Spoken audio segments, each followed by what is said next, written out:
오늘 우리가 파헤쳐볼 이야기는요, 17세기 유큐 왕국을 말 그대로 잿더미에서 다시 일으켜 세운 정말 놀라운 재건 설명서, 바로 하네지 시오키입니다. 자, 한번 생각해 보세요. 한 나라가 완전히 무너져 내리기 직전이에요. 이럴 때 대체 어디서부터 어떻게 다시 세워야 할까요? 이 질문이 바로 오늘 이야기의 핵심입니다. 진짜 나라를 다시 살리려고 했던 한 남자의 그 치열한 고민의 흔적을 한번 따라가 보시죠. 자, 그래서 오늘 이야기는 이렇게 진행될 겁니다. 먼저 왕국이 얼마나 절망적인 상황이었는지부터 시작해서요.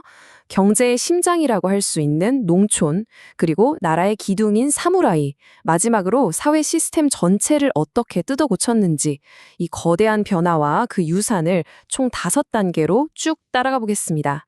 때는 3609년 일본 사스마번이 ryukyu 왕국을 침공합니다. 그 후유증은 정말 끔찍했어요. 말 그대로 모든 게 파괴됐다고 보시면 됩니다. 특히 나라 경제의 뿌리라고 할 수 있는 농촌 경제가 완전히 폐허가 되면서 국가 기능 자체가 거의 마비될 지경에 이른 거죠. 이런 절망적인 상황에서 하네지 초슈라는 인물이 딱 등장합니다. 이 사람이 대단한 게 그냥 열심히 해보자 이런 뜬구름 잡는 소리를 한 게 아니에요. 국가 재건을 위한 아주 완벽한 실행 계획, 그러니까 하나의 청사진을 제시한 거죠. 그게 바로 하네지 시오키입니다. 여기에는요, 나라를 되살리기 위한 정말 구체적이고 때로는 엄청나게 혹독하게까지 한 그런 실질적인 개혁안들이 빼곡히 담겨 있었습니다. 하네지의 첫 번째 목표는 아주 명확했어요. 무너진 나라를 다시 세우려면 뭐부터 해야 할까요? 그렇죠. 일단 먹고 사는 문제부터 해결해야 합니다. 돈과 식량을 만들어내는 경제의 엔진, 바로 농촌을 되살리는 게 최우선 과제였던 겁니다. 그래서 그가 꺼내든 카드가 2가지가 있었어요. 첫 번째는 당연한 얘기죠. 버려진 땅을 다시 경작하도록 장려하는 거였고요. 근데 진짜 재미있는 건 바로 2번째입니다. 모든 지역에 대장간, 일본어로 카지야라고 하죠. 이걸 의무적으로 설치하게 한 거예요. 이게 왜 대단하냐면요. 그냥 농사 열심히 지으세요 하고 말로만 끝낸 게 아니라는 거죠. 농민들이 언제든 농기구를 만들고 고칠 수 있는 그런 실질적인 인프라를 깔아준 아주 획기적인 지원책이었던 겁니다. 그리고 농민들한테 정말 직접적으로 숨통을 틔워준 조치가 있었어요. 바로 이겁니다.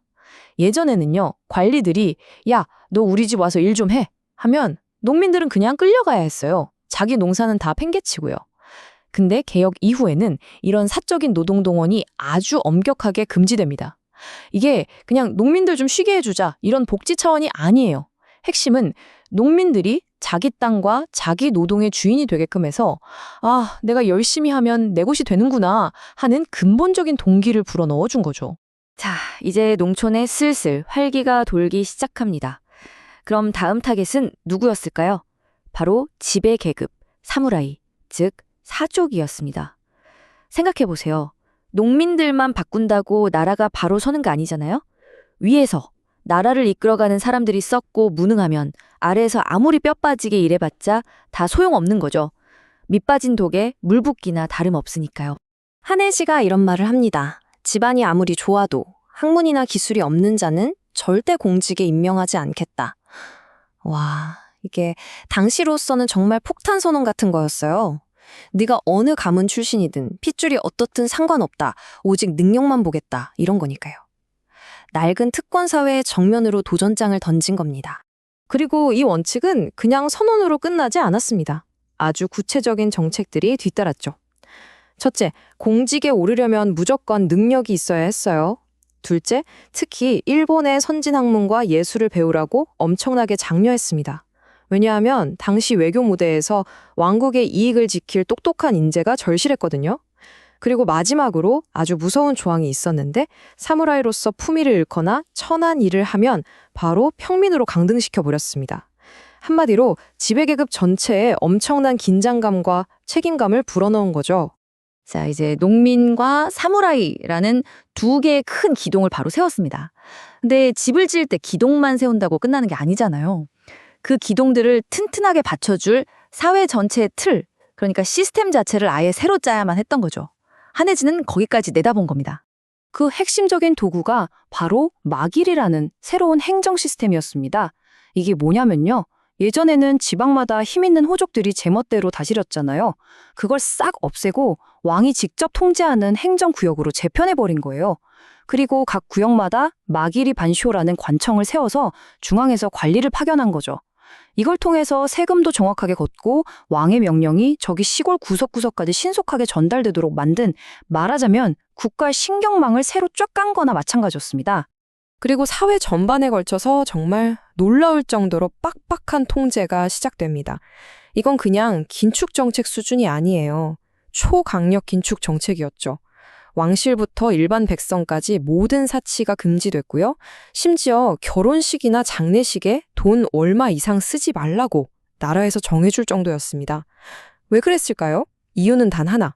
모든 낭비의 구멍을 틀어막고 그렇게 아낀 에너지를 전부 국가 재건이라는 단 하나의 목표에 쏟아붓기 위해서였던 겁니다. 자, 이렇게까지 혹독하고 전방위적으로 밀어붙인 개혁. 과연 그 결과는 어땠을까요? 이게 정말 효과가 있었을까요? 그 유산을 한번 살펴보겠습니다.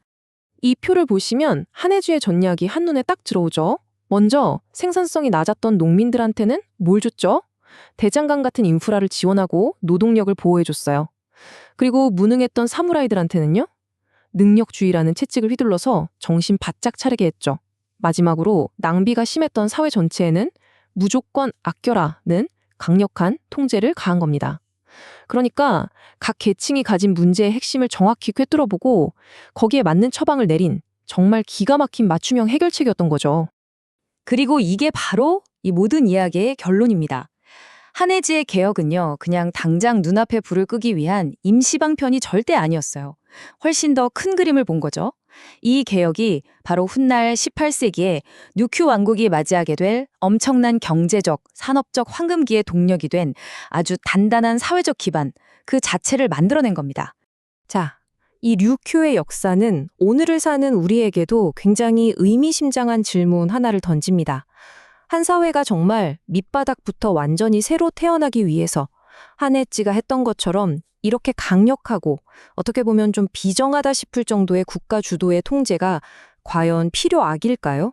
꼭 거쳐야만 하는 과정일까요? 여러분은 어떻게 생각하시나요?